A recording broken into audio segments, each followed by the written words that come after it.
Ang El Filibusterismo, pangalawang nobela ni Jose Rizal sa buhay ng mga Pilipino. Ang nagsasabi sa istorya ng mga huling araw ng pagsasakop ng mga Kastila sa Pilipinas. Makalipas ang 4 o 5 taon sa paggawa ng Noli Me Tangere ay ito ay nagrepresenta sa idea ni Rizal tungkol sa politiko at demokrasya sa ating bansa at sa mga kahirapan at kadayaan dahil sa Noli ay sumasalamin sa tunay na kondisyon ng Pilipinas noong kapahunan pa ni Rizal. Ngunit dahil sa pagsulat sa Noli Me Tangere, sa kanya ay binubos ang parusa at sa kanyang kamatayan noong 1896.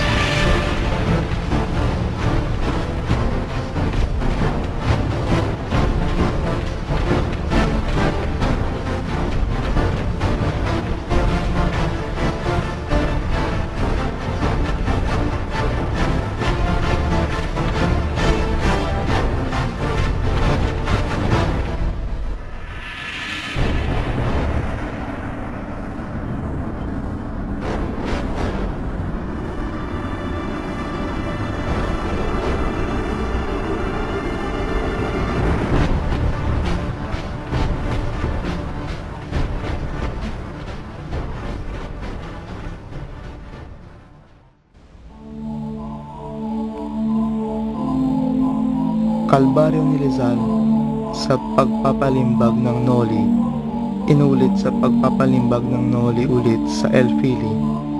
Naubos ang pondo sa Guinti at ganito-ganito ang naranasan niya sa Berlin noong taglamig ng 1886. Sa panahon ng mapait na karanasang ito, muntik niyang ipalamon sa apoy ang manuskripto niyang El Fili, gaya ng ginawa niya sa Noli noong siya ay nasa Berlin.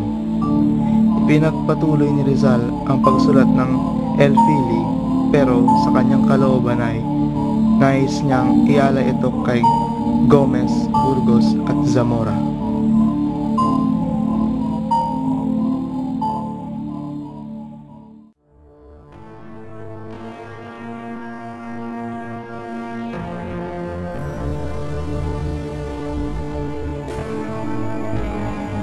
Karaan ng 13 taon at nagbalik si Crisostomo Ibarra upang itaas si Maria Clara mula sa kumbento ng Santa Clara.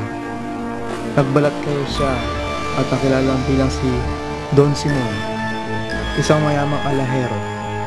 Sa tulong ng kanyang salapi at unti-unti niyang isinagawa ang kanyang balak ng paghiganti sa pamagitan ng isang himagsikan.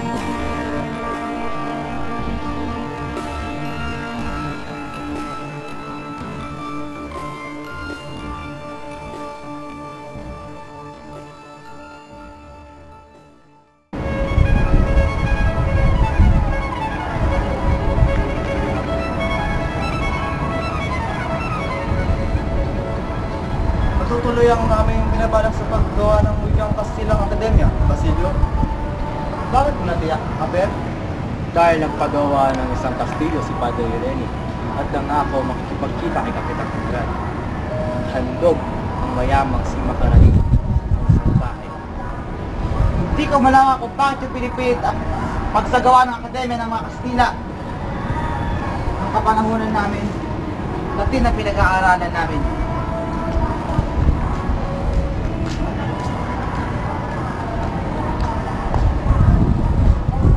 Luma si Basilio, no? Wala siya iba nakikitang kabutihan sa isang bagay tungkol sa kanyang buwin lang. Ganyan talaga mga tao sa una. Siya nga pala, tungkol sa iyong amahin si Padre Florentino, kamusta pala kayong dalawa ni Paulita? Wala pa siyang tinututol sa akin. Pero sa totoo, pinangangaralan pa niya kami dalawang sa pagkasawa namin ni Paulita. Ang kapintasan kay Paulita ay ang pagkakaroon niya ng tiyahin katulad nito doon. Isipin mo, sa dami-dami ng mga lalaki, ikaw pa ang napili mo papangasawa ni Paulita. Oo. Kung ako hindi papaya, ay baka wala na akong katipan. So, totoo niya na ay sa ama kong kaluloob, si Don Tiburcio. 13 taon na ang nakalipas nang mamatay ang kanyang ina sa gitna ng matinding pagdaralita. Sugatan at ika-ika ito nakarating sa pook na ito sa paghahabulan nila. Hibang at tigib sa takot, dito ito binawian ng buhay. At may dumating na lalaki nag-utos na lamang kay Basilio na kumuha ng mga pangatong. Sumunod siya at nagbalik at nakita niya na may isa pang di kilalang lalaki na nasa tabi ng bangkay ng nauna nilang naina. Tinulungan siya nitong magpariit na apoy na pasusunugan nila ng bangkay ng di kilalang lalaking namatay at humukay sa libangan ng kanilang ina. Matapos ay inabutan siya ng salapi at inutusang tumakas.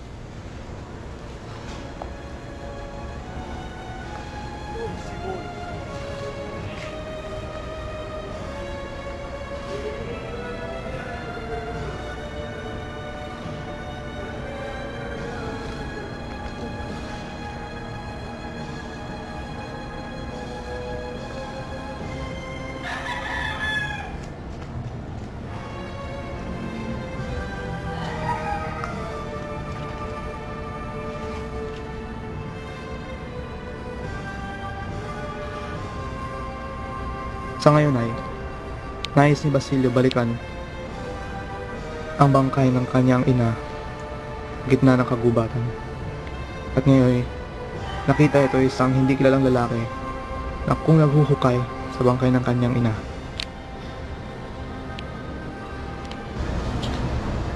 Ginoong Simon! Ngunit, anong ginagawa nito sa libingan ng aking ina?